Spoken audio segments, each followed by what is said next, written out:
Take it from an Aussie, that original Crash Bandicoot trilogy has gaming's most on-point depiction of the land down under.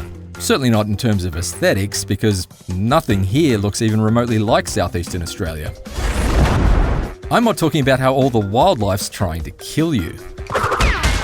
1990s Naughty Dog also managed to nail a whole bunch of other stuff in their first major franchise. So much so, fans have great expectations for the long-awaited Crash Bandicoot 4, It's About Time. Let's spin back the clock now and identify some of the best moments from the dawn of marsupial madness.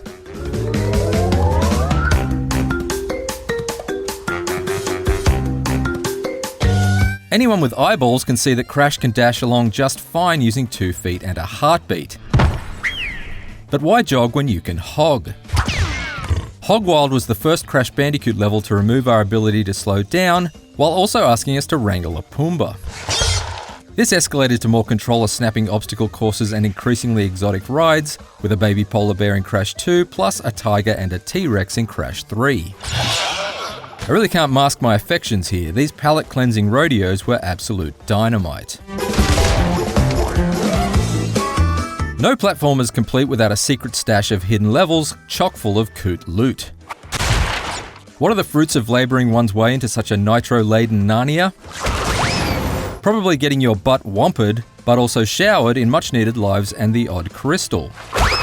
Still, if you can grit your teeth and bear it, clocking tougher Deathroot gems in Piston It Away and Cold Hard Crash will net you some serious dopamine for the old prefrontal cortex.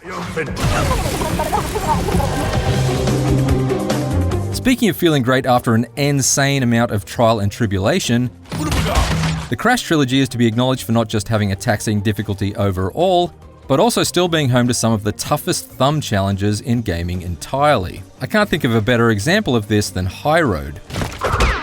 It was made substantially more punishing in the 2017 remastering too, evolving into a nightmare that brutally sorts the fully grown pig rats from the pouch-based Joeys.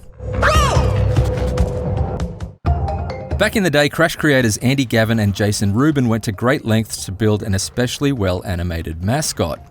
Old Mate had a ton of resources set aside to keep him way more detailed than most. One of my fondest Gromit Gamer memories was getting the chance to play what was essentially an interactive, Chuck Jones-level Looney Tunes episode. Even when idle, Crash would humorously break the fourth wall with big stinky winks and pull random stuff out of his DAX.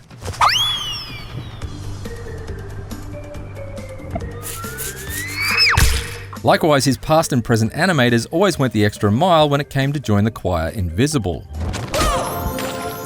With death animations this good, I went looking for new ways to Wile E. Coyote crash into stuff. This sounds like a crock, but it's true trivia. During its conception, Crash Bandicoot was codenamed Sonic's game. That moniker, along with a plan to keep the camera constantly bringing up the rear, was ultimately ditched for multi-perspective platforming. As we were just moving out of the 2D era, those world shifts to chase cam, side scroll, top down and from ahead perspectives blew our primitive little thinking machines. We were like cave people who'd been given a taste of sherbet. Just when we thought we had a handle on one type of jumpy jump, our brain had to recalibrate to another, lest we became a crushed bandicoot. The good news is that Crash Bandicoot 4 It's About Time is set to go bigger and bolder by basically taking the classic trilogy formula and giving it a modern spin. In their quest to stop Cortex from mucking up a multiverse, Crash and Coco will leverage new masks to twist reality in cool new ways. Plus there are a ton of surprising role switches, unique playstyles to master, and you can crank up the crikey with 4 mates in co-op and competitive multiplayer. As a package, it's offering more fun than you can poke a stick of TNT at. Even better, Crash Bandicoot 4 is out now. For all the best gameplay tips and survival guides, along with our final review, be sure to keep it locked to IGN.